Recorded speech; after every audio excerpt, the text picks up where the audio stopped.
ان اذکار کی طرف ہم جائیں جو اولیاء کرام سے منقول ہیں. بزرگان دین نے یہ اذکار کیے ہیں جس کے بعد انہوں نے اپنے مریدین کو خاطر خواہ نتائج بھی عطا کیے ہیں. مثال کے طور پر سب سے پہلے ہم ادب سے کھڑے ہوتے ہیں. کھڑے ہونے کے بعد میں آج طریقہ آپ کے سامنے پیش کر رہا ہوں. دائرے میں حلقے میں کھڑے ہوتے ہیں, ایک کا دوسرے سے ہاتھ ملا ہوا ہو. اس کی وجہ کیا ہے؟ اس کی وجہ یہ ہے کہ ہو سکتا ہے کہ میں نکما ہوں, میں کمینہ ہوں, میں بد اخلاق ہوں, لیکن مجلس میں اللہ کو کسی نہ کسی کا ذکر پسند آتا ہے. 40 مومنین اگر جمع ہو تو وہاں اللہ کا ایک مقبول بندہ ہوتا ہے, ایک مقبول ضرور ہوگا. جب ہمارے ہاتھ ایک دوسرے سے ملے ہوں, اس مقبول بندے کے اثر سے اللہ سب کے ذکر کو قبول کرے گا. جڑا ہوا ہے نا ایک دوسرے سے. دوسری چیز اس کے آداب ہیں. اس کے آداب میں یہ ہے کہ جب ذکر کے لیے حاضر ہوں تو میں بتاؤں گا, سارے وسوسوں سے اور سارے خیالات سے اپنے دماغ کو, اپنے دل کو آزاد کرنا چاہیے. صرف تصور یہ ہونی چاہیے کہ میں اکیلا ہوں اور میرا مولا میرے سامنے.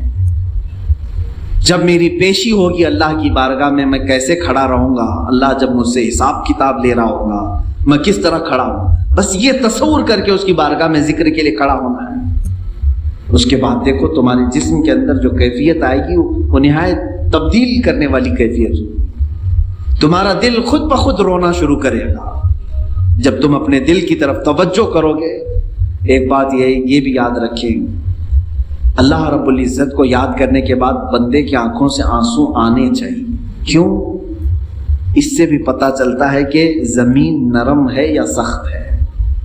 روڈ پہ بارش ہو تو کوئی پودا نہیں اگتا, 10 سال بھی بارش ہو پودا نہیں اگتا. نرم زمین پر ایک دن بارش ہو دوسرے دن گھاس نکل آتی. کیوں؟ بارش کا کیا قصور ہے؟ بارش ایک ہی ہے برسنے والی. وہ نرم زمین پہ بھی وہی بارش برس رہی ہے, روڈ پر بھی وہی برس رہی ہے, لیکن دونوں جگہ اثر الگ الگ کر رہی ہے. اسی طرح میرے عزیزو ذکر الہی کی یہ بارش ہے, قرآن کریم کی تلاوت بارش ہے. یہ جب تمہارے دل پر برستی ہے, نرم زمین ہوگی تو فوراً آنسو نکل آتے ہیں. سخت اور بنجر دل ہو جائے تو وسوسے خیالات ادھر ادھر آدمی کو دوڑاتے رہتے ہیں. کبھی نیند آئی, کبھی بغا سے آئے, جمائیاں آئی, یہ تمام چیزیں ہوتی رہتی ہیں. اس کا دل حاضر نہیں رہتا. اسے چاہیے کہ کنٹینیو پھر اپنے دل کا علاج کرے, زیادہ سے زیادہ ذکر کی مجلس میں شرکت کی کوشش کرے اور خود اپنے طور پر ذکر کو بجا لاتا رہے. یہ میں آداب آپ کو بتا رہا ہوں. اس کے علاوہ میں کھڑے ہونے کے بعد انشاءاللہ آپ کو عرض کروں گا, اولیاء کاملین میں سے سلطان مخدوم اشرف سمنانی رحمۃ اللہ تعالی علیہ کے اذکار ہیں. حضرت سلطان باہو رحمۃ اللہ تعالی جو ہر لفظ پر ہو کہتے تھے, ان کے نعتیہ کلام ہے, ان کے حمد کے پوری کتاب ہے. ایک شعر بھی ایسا نہیں ہے جس میں آخر کا حرف ہو نہ ہو.